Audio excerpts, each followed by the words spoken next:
Fox Valley Voice.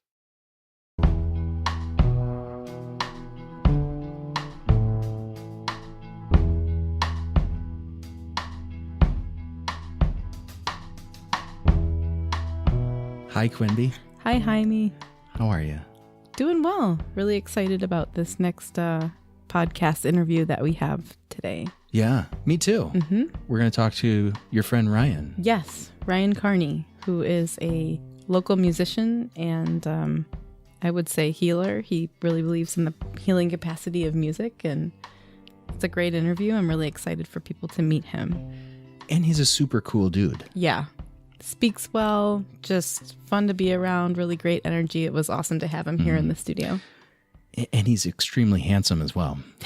Did you find him dashing? He is dashing. There you go.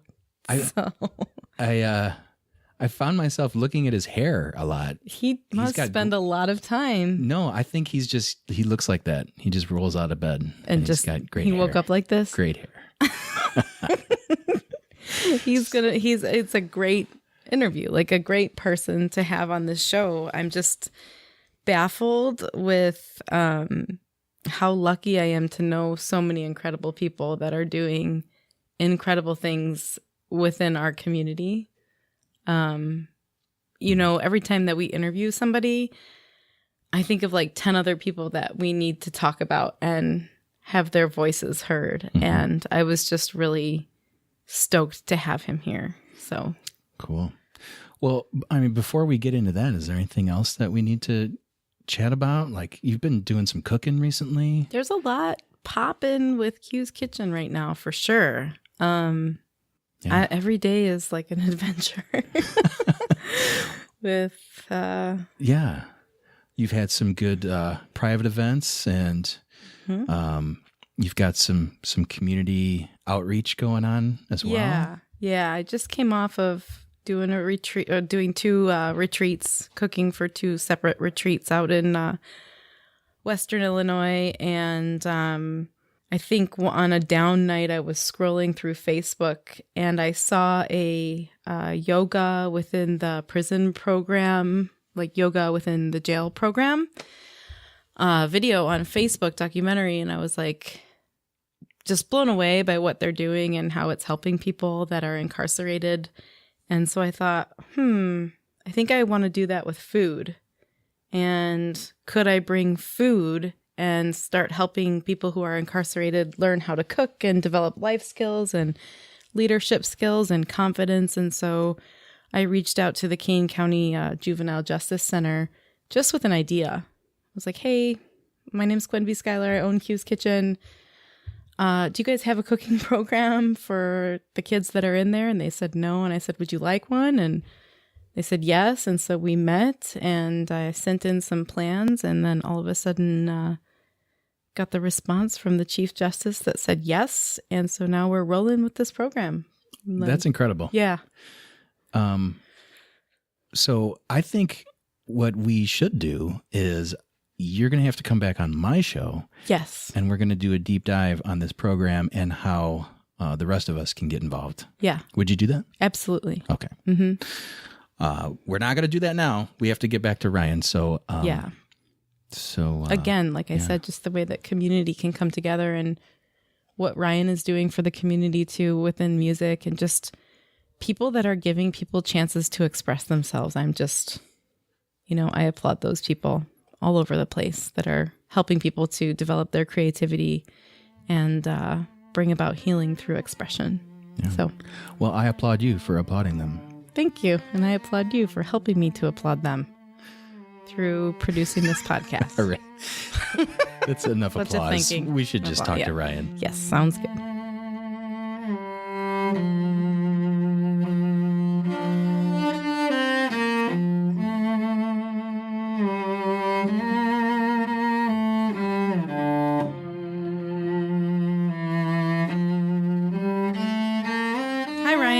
How's it going?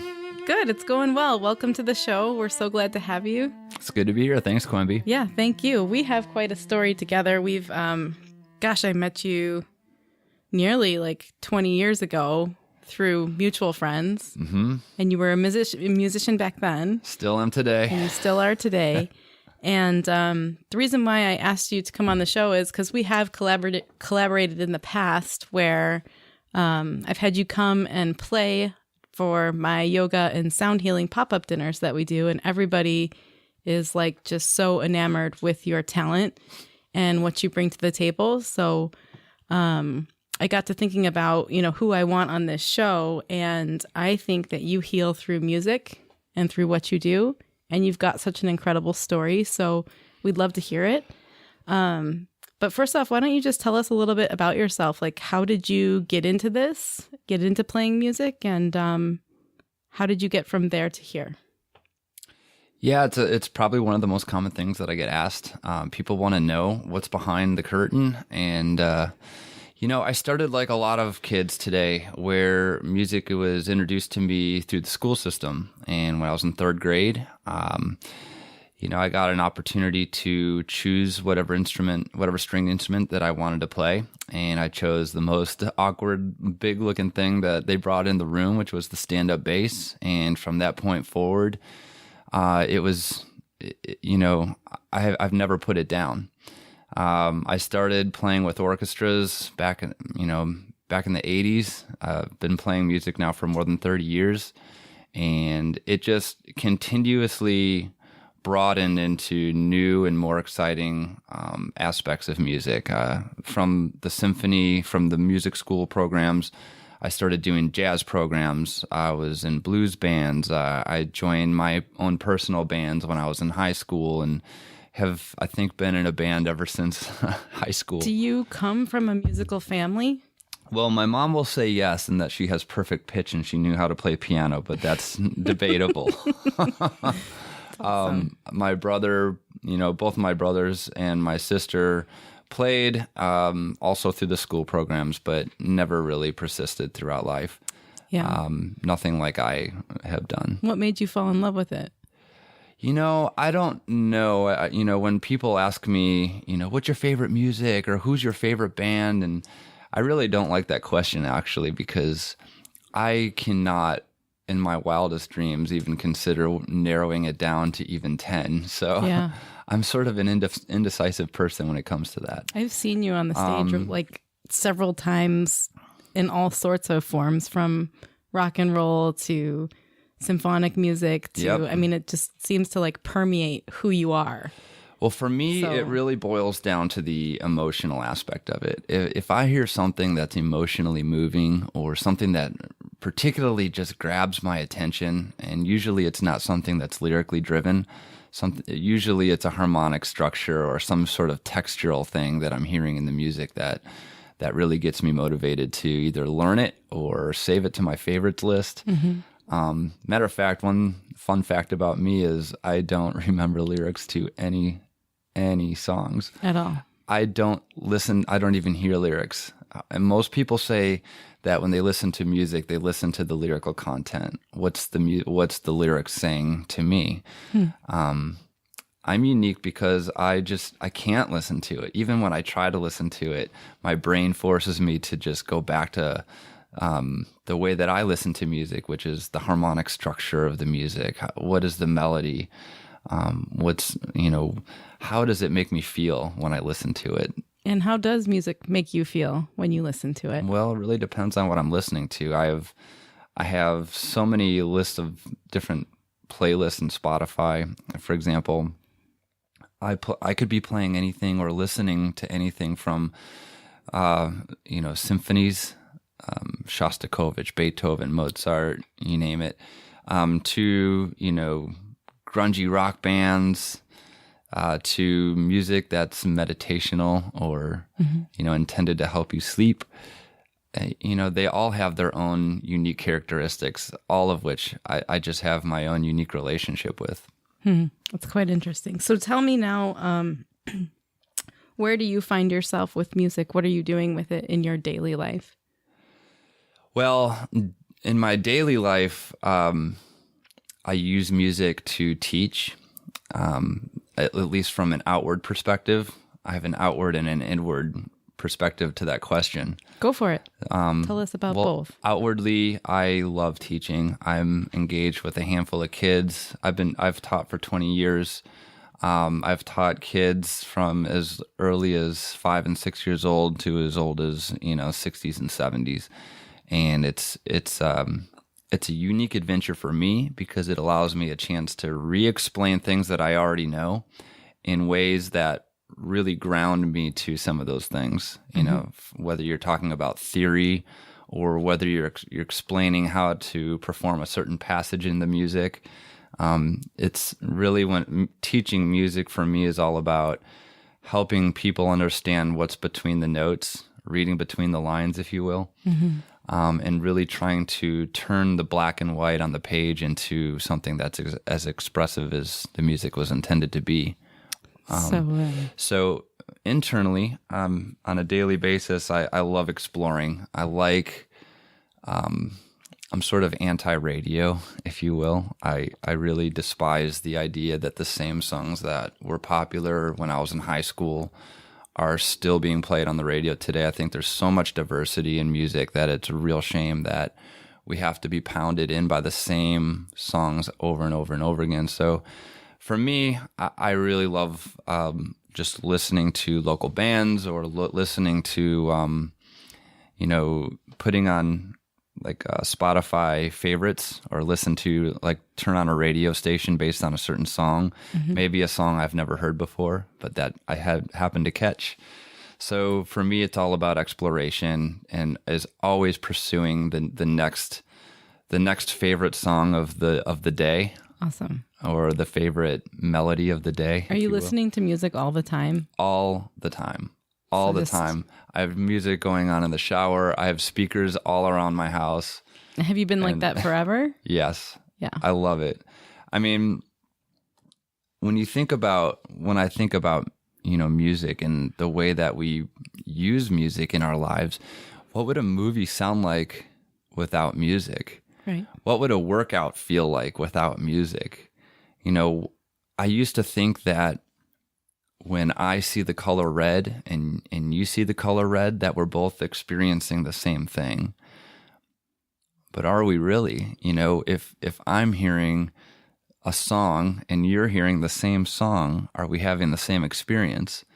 Clearly, the answer is no. I think I have a pretty heightened sense of, music appreciation, not to degrade anybody else's perception and how that affects them.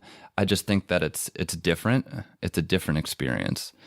And so I like to share my experiences. I like to share the way that I feel about a song, maybe paying attention to a certain detail in the melody or a certain thing that happens in the harmonic structure of this song that I also heard in these 10 other songs that maybe the average listener doesn't make those correlations. So you identify a lot with patterns or just Yes. the way things are. Yes. That's pretty cool. So you are involved actively with the community, and that's kind of our segue into how we're going to talk about how music heals people. You're doing a lot of stuff. Yeah. So you're playing with a band. So could you just touch on a couple of the things that you're doing in the community, and then we'll kind of go into... Sure. I play bass and cello for a band called Antony and the Tramps, based in Chicago. We've done things like Summerfest in Milwaukee, Taste of Chicago, Ribfest, House of Blues. We've had some good some good years, and I feel like that's one of my most creative outlets, and I like to push that creativity that I contribute to that band to my community. So that's one thing. I've been on a number of different albums lately. In the last 6 months, I've been a part of a project with Noah Gabriel, who's local. He's a good friend of mine. I have just so much respect for him. I've been listening to Noah Gabriel's music for more than 10 years on a personal level. He's been in my iPods, and he's just really been very active in my playlists. Also, there's a band called Elliot Waits for No One. And I've been working with Jenny Frank and Brian Trauck on that. So That I contributed 3 songs on that. On Noah's album, 3 songs on upright bass and cello, and then on the Elliot Waits for No One CD that I'm on 3 tracks on cello. And that's pretty cool. Some really creative stuff. I just led a masterclass on Monday at the Batavia Homestead, which is a retirement community that I thought would be ideal for bringing my kids in, all my students, where it gives my students an opportunity for most of them, or for many of them, to have their first experience performing solo before an audience. You know, when you learn music in a school, let alone on an upright bass or a cello, you get a chance to perform with a group, right? With a symphony, right? But rarely do they, at that age, have an opportunity to perform solo. So they get to be in the hot seat a little bit, which I think is really important for their development as a kid, you know, to feel the pressure. And, you know, this is music they've worked on with me one-on-one in my studio for a number of months. So it's all about making them feel confident, feel comfortable. It's about giving them a chance to feel, you know, expressive, and to show the audience of family, friends, and strangers, for that matter, you know, what they've been working on for the last few months with me. So at the homestead, do the residents get to come and listen as well? Absolutely. We had an auditorium full of people. Some of them I knew, some of them I didn't know, but, you know, we welcomed anybody. The Kane County Chronicle wrote an article and a story about me and a lot of what I'm doing in the community, and really tried to build up the event as a free, you know, welcome all type of event that I've been doing every year. I've been doing 1 or 2 a year. I think it's really cool because you have young kids playing for all ages, and there's how music can connect everybody over time. Yeah, I got to say, you know, I'm so proud of my students. I don't have a studio of 40 students. It's not what I'm after. I really like working with, you know, 10 or fewer students on a weekly basis and really giving them the time to and energy and focus that they deserve. Every one of my students has achieved greatness since I've been working with them, whether it be winning auditions for community orchestras like the Elgin Symphony, the Elgin Youth Symphony Orchestra. That's awesome. Or other community, you know, programs outside of the school.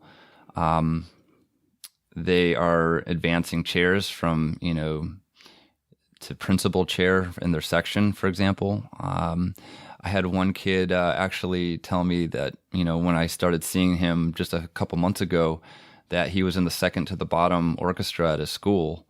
And it meant a lot to him. You know, what's more important to a high school kid than status, right? And so, you know, these are high stakes types of situations for these kids. It means a lot to them musically, status-wise, in all areas of their lives. You know, this is something that matters to them. And so he was able to audition and actually make it into the top orchestra, which was the chamber strings group at his school. That's awesome. So my kids that I work with are seeing a lot of success from the methods that I use. I find a lot of my methods are a little bit different than what you might find traditionally at a private studio. Right.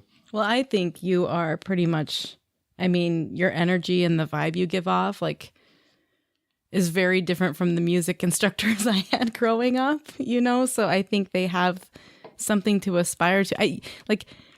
If people haven't met Ryan, like, he just exudes music and joy. Like, it obviously, like, just flows through your body. And so you have this, like, radiance to you. And so for kids to be able to see that and look up to you, I think that's one cool music instructor. Plus he plays in a rock and roll band, which is pretty sweet, you know? So I think you're on the right track with what you're doing, and I've seen you progress, and I'm just blown away by all that you contribute in so many different areas. And so having you on the show, really, I wanted to talk about what music does to us. Like, for me, it's been a part of my life too. I don't play, but I'm a student of the game, I guess. I love listening to music, all kinds of music, and through my own healing journey, it was always on in the background. Yeah. The same kind of thing. Certain music would do certain things to me. And when I was recovering from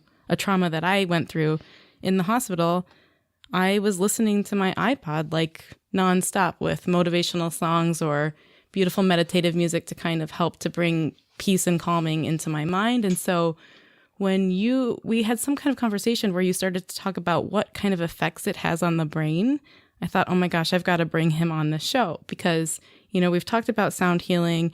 We've talked about salt caves. We've talked about all different kinds of ways that we can heal that don't involve giant medical community. Mm-hmm. So let's talk about how music heals. And I'll let you just run with it. Sure. Just go. Well, there's a lot to talk about. There's a lot of different chapters within that book. Yeah. And, I guess I'll start with an experience that I just went through, which was pretty traumatic as well. My dad passed away last month from brain cancer. He was diagnosed with glioblastoma multiforme, which is a brain disease. It's really something that evolves very rapidly. There's some, famous individuals that people might relate to with the disease, although it only affects like 1 in 200 or 300,000 people. But essentially, it was Halloween of 2016, and my dad was he was a retired carpenter and tradesman. And he built the front stoop of my house. With fine cutting stone and all of that. And then he drove to Florida, which he was going to spend the rest of the winter with my mom down there. It was Thanksgiving, not more than 3 or 4 weeks later, after doing that work on my house, that my mom calls me and says, something's not right with your dad. His speech is mumbled, or he forgets what he's talking about mid-sentence, or he'll forget where he's at when we're at a place that we're at regularly. And so things were not adding up. And then in December, he was diagnosed with stage 4 brain cancer after doing a biopsy. So it was a very fast-paced chain of events that was obviously very traumatic for the family and scary, right? So music is something that I think really not only brought our family together, and really highlighted a lot of the memories we had growing up with Dad. So it was Christmas. It really just days after his brain biopsy showed up as positive for the glioblastoma, and so we were having a family party at their house, which we had celebrated at Christmas for more than 45 years. Which is incredible. My parents had that long-standing tradition. And it was an event where we were in the family room and we had family over and we were just listening to oldies we just looked up on YouTube for the lyrics, right? Because I would never remember all the lyrics to those songs. I just didn't. Didn't listen to lyrics. I don't listen to lyrics.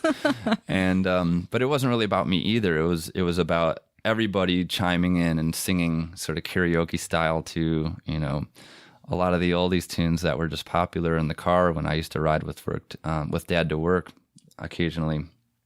And Dad would, even without his ability to speak or remember not even the ability to remember how to speak, but his neurons just weren't firing. Mm-hmm. He actually made up his own language, which was really unique. But the music was a chance for him to remember the words. He remembered some of those words. Some of those were songs that he listened to every day.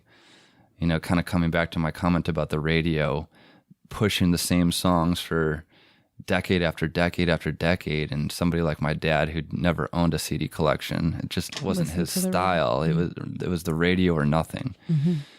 And so he would sing these songs, and all of a sudden, like Stand By Me would come on, and he would know every word. That's awesome. Or even Happy Birthday. Even if it wasn't anyone's birthday that we knew, I would sing Happy Birthday with my dad just to hear him speak English words. Because he wasn't speaking at the time, but if you played the music, right, he could speak. Yeah. Wow. Yeah. It's pretty incredible. And so language happens on the left side of the brain. So addressing this from a medical perspective, music music happens on both in the left and the right hemispheres of the brain, whereas language happens on the left side of the brain. And this is what's really interesting about other patients who also are suffering or have suffered from glioblastoma is it's a disease that's sort of in the shape of a starfish, if you will, and it grows. And so each arm of the starfish grows and affects different areas of the brain. And as we all know, different areas of the brain are responsible for different functions and different levels of thinking. So two people that are suffering from the same disease might have completely different experiences based on where that tumor is growing and the shape of the tumor, how big it is in the brain and what areas it's affecting. So for my dad, his unique case was that it took his ability to speak. But when music, the corpus callosum is the area in the brain that sort of is that wormhole between the right and the left hemispheres. And so when you have a case like Gabby Gifford, the U.S. senator from Arizona who was shot in the head and survived and was actually treated with music therapy to the point where she was able to testify before Congress or in court, pardon my detail there, but she essentially was able to sing her thoughts using music, and then she was able to drop the singing and use just those words. But that was her entry point into relearning how to communicate with words. So the rhythm comes through in the right brain, or the melodies come through. Well, that level of detail I'm not sure of. I just know that when you apply the musical aspect, when, for example, you sing a thought, I'm gonna go to the grocery store and this is what I'm gonna buy, right? Oh, okay, now I know those words, because you apply a musical aspect to the thought, right? And then it bridges the right brain to the left brain, and that's where the language is at in the left side. So how do you work? Do you work with that with any of your students now, or within your family now, kind of promoting music as therapy? I think music is always therapy. It's just a label that you put on it. Mm-hmm. It doesn't have to be like, okay, it's therapy time, right. Time to put the music on. Although it can in certain situations, like gong therapy, which I got to go to from one of your previous guests, right. Jenny, right? Mm-hmm.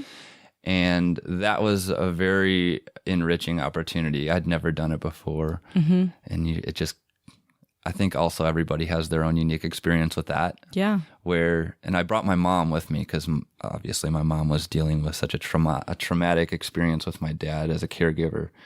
And it was a chance for her to get out and experience maybe a sense of calmness that she can't find in the home, or, that she needs to retreat to. So I did it with her, and it was just a chance to just really become in touch with your thoughts on another level. Mm-hmm. And I think that's very much attributed to the music that's happening. No lyrics, right? Mm-hmm. But it's sounds that are very soothing. Yeah, I hear it's a lot to do with like the hertz levels, which I don't know too much about hertz levels. If you do, enlighten me. And vibration.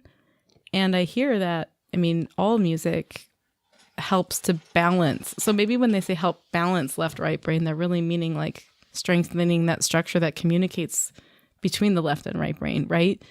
But go ahead.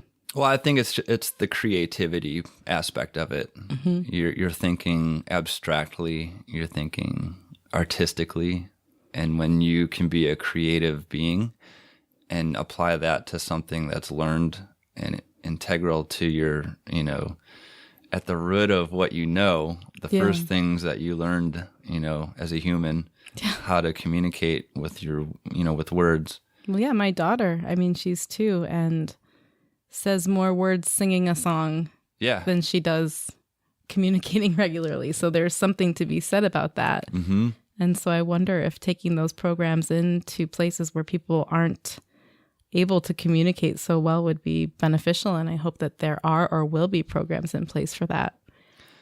Well, if you look at music in its entirety of, how does music heal people? In what ways is music actively contributing to our wellness? Just with some basic research, music does things like boost your immune system.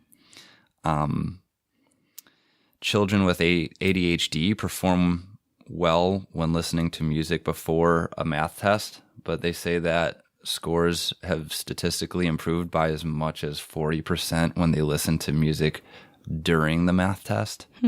How is music having that level of an effect on the brain's activity? I mean, it's a stimulant, right? Music is a drug that's ingested by the ear. And when you can feel that music is ingested by your sense of feel, right? And so it's this thing that happens in your environment that really is powerful in alleviating pain, alleviating anxiety. It has so much power that, I think, just a couple other things here. It raises the efficiency of, performing repetitive tasks. So if you're sending email blasts out on your computer, as an example, or if you're just, doing very repetitive work, chopping vegetables, pulling weeds, listening to music can make the process a lot more efficient. So the list goes on and on and on and on, but I think everybody at the end of the day can find their own purpose for music. I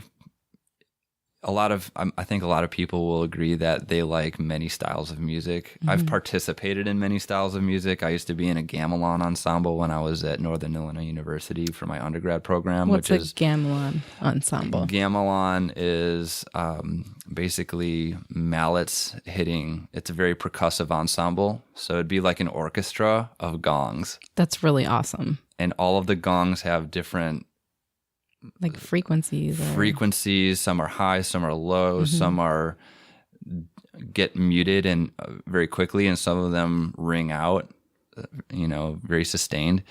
And so, I would learn how to do that. I've learned how to play tabla, not very well, but I took a semester of tabla when I was at NIU. I just want to say, when Ryan says not very well, he means better than everybody else.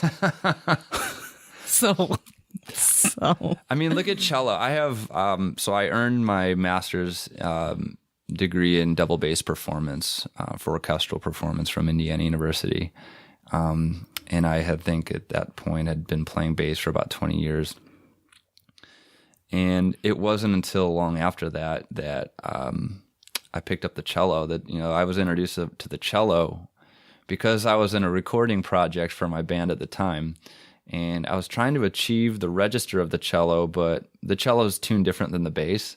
So my fingers know where to go on the bass because it's tuned in fourths. But where each note is on a cello is a completely different geography. GBD on a bass is a different shape of my hand than GBD on a cello. Yeah. So you have to learn a new roadmap. And, the cello... I've learned the cello 100% by ear. I know, I've learned more than 100 songs on cello. Some of them are as complicated as sonatas, classical sonatas, operatic arias, anything really that has a melody that I think is just I would love to get in your brain. Somebody needs to send your brain through a scan to see what this does for you, because there's obviously so many layers working all together. I mean, so it's obvious you're a genius. We know this. I don't know. I think that's debatable depending on the context. And you're helping people. I know, aren't you helping your mom to rediscover her talents as well? Isn't that something that you've been doing? I've been giving my mom a couple cello lessons here and there. Yeah. I think that'll continue. I'm glad you brought that up. Mom, bless her heart, so my mom is a retired elementary art teacher, right? So she's already got that super active right brain going on. And I always stood out in my family as the sibling who was so close to my mom. Yeah. Because I think we shared a lot of that together. Creativity came from, probably. And And so, with my dad and his condition and all of the things that my family's been through in the last, 18 months, music has been a really fun way, an effective way for us to rekindle memories of our past, get motivated about what's in store for the future. It's like working out. Yeah. You got that doof, doof, doof, doof. You have to have that the energy in the music to think about, keep you inspired about what it is that you're going to do. What your goals are. Yeah, what your goals are. What are you accomplishing? Yeah. So music it's been fun to work on cello with my mom. It's something new for her, and it's a new energy working with her as a student. That's for sure. I love your mom. She's an awesome, awesome woman. So my question, I guess, is for people that are looking to kind of heal through music, what recommendations do you have for them besides just listening, right? I mean, if we could go a little bit deeper, are there ways that, people are super stressed or dealing with maybe some migraines, or people have somebody in their life that's struggling with speech or cancer or some kind of decline of deterioration of the brain? Like, what would you recommend people do, especially music lovers, to kind of improve their situation? Yeah, that's a great question. Couple things. Number one, go see live music. Live music is really unpredictable, so you can't, if you're feeling sad, you can't go to a playlist or you can't go to your favorite artist and say, I love this song, this is what I'm going to play. So go see live music. Go see something that's not predictable. Number two,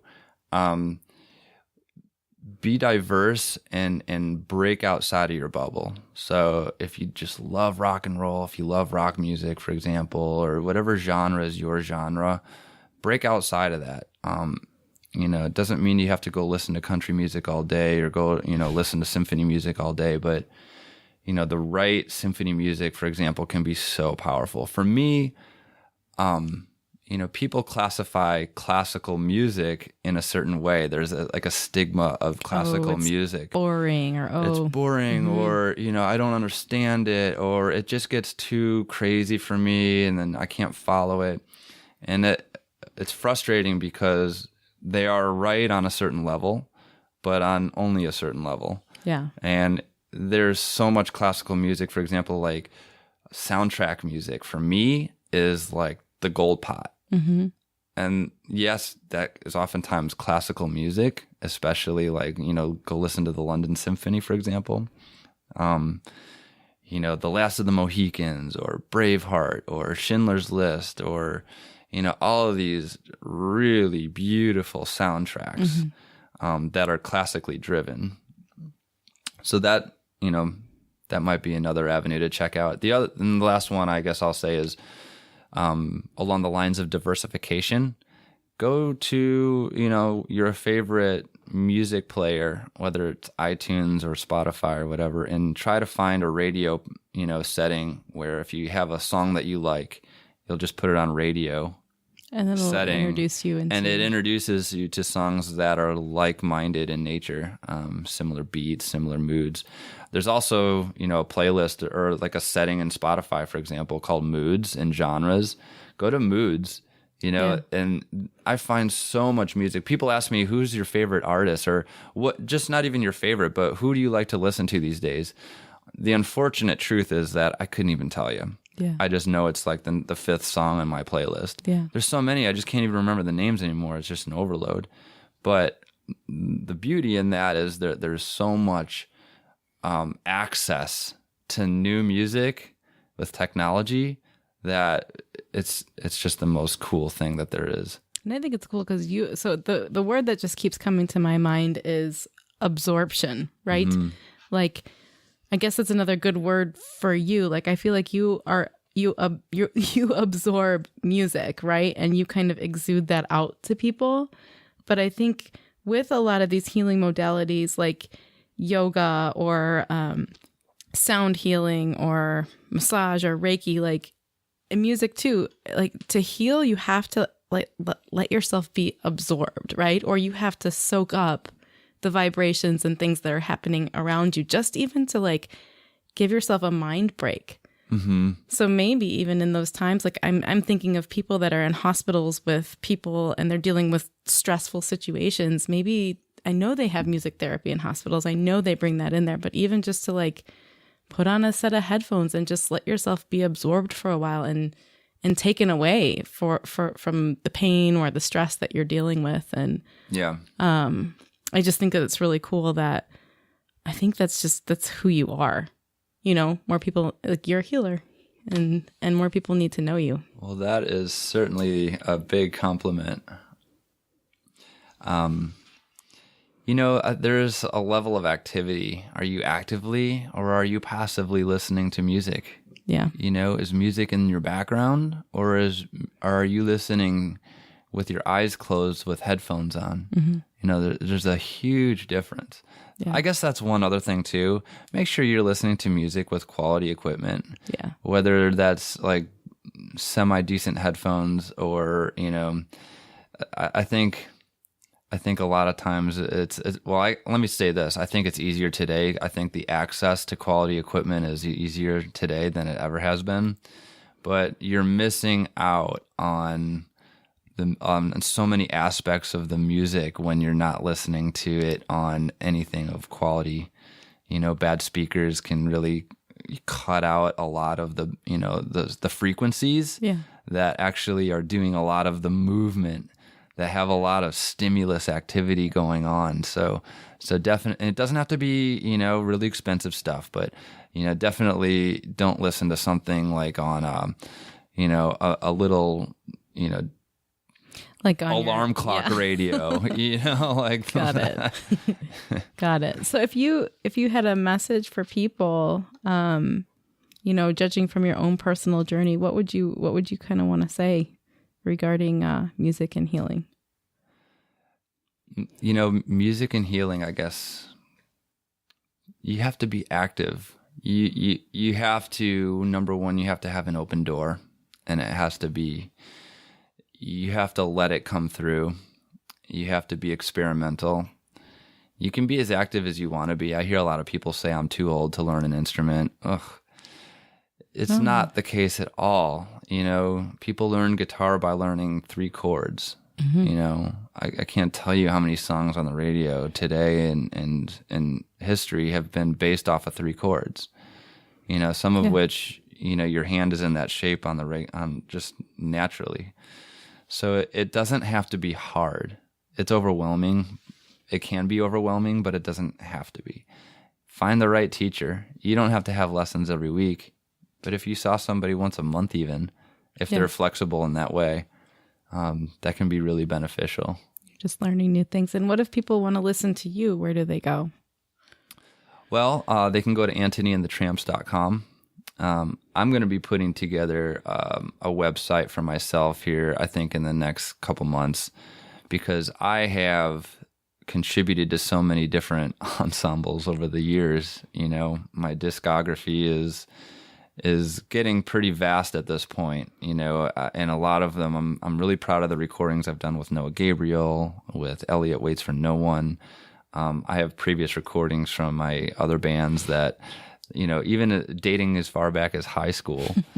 You know, Steve, I got to say this too, a call out to Steve Ornfeld's, who owns and runs the Kiss the Sky record store. I did my first masterclass back in at his store. Yeah, we were talking about you 2 nights ago. Jaime was there, and we brought you up, and we actually want to have him as a guest on the show as well. He'd be fantastic. I know. He's got quite a story too. So, but yeah, we talked about you. I said that you were going to be a guest, and he just had nothing but incredible things to say about you. Well, right back at him. He is starting a program that really sheds light on past and current high school bands, which I don't know. I wouldn't even know where to go to find a collection of high school bands. Yeah. And so I've got a few things to contribute to that collection for him. And I also know that he has a new venue that he's putting together in Aurora. I don't know a lot about it yet, but I'm really excited to learn more about it. So maybe we'll have you back on the show when we have him. yeah, Yeah, he's definitely an iconic figure in this community. And like, I don't know, maybe we'll talk about this a little bit later, but I'm just blown away by this community. Like, I think everything that anybody needs as far as community is right here. You just have to find the right people. Yeah. And so I'm really lucky that I met you such a very long time ago and watched you. I've seen you play all over the place and evolve and progress, and really proud of what you're doing. So thanks for being a guest on the show. And if you wouldn't mind, maybe we'll play a little demo of some of his work. Sound good? Well, thanks so much for having me. It's been a pleasure to be here. And,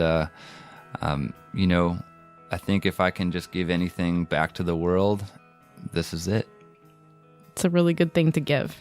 So thank you so much for what you contribute.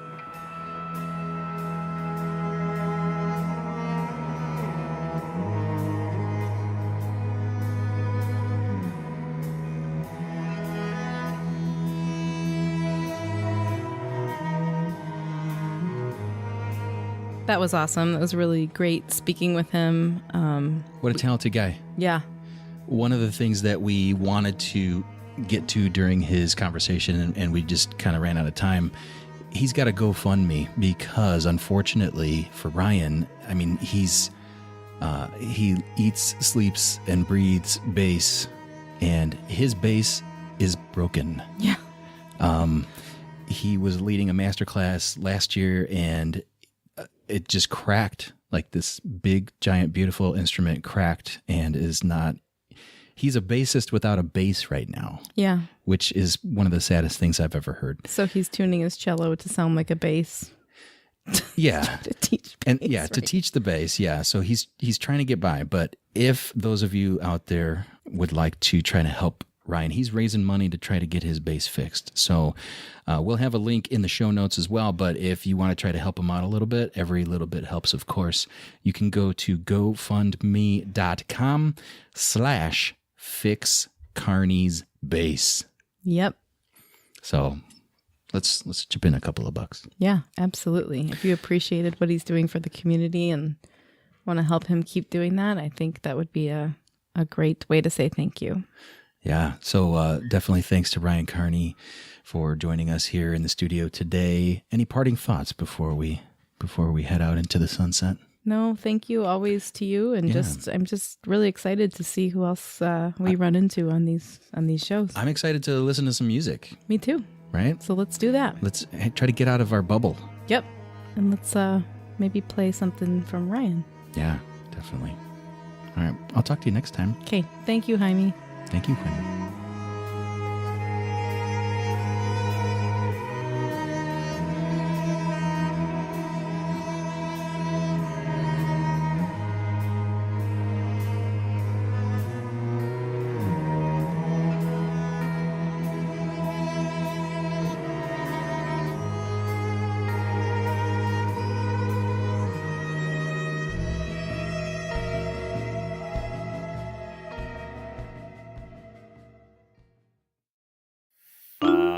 Fox Valley Voice. Okay, you're going to edit this out. Maybe. Oh my God. This is the worst.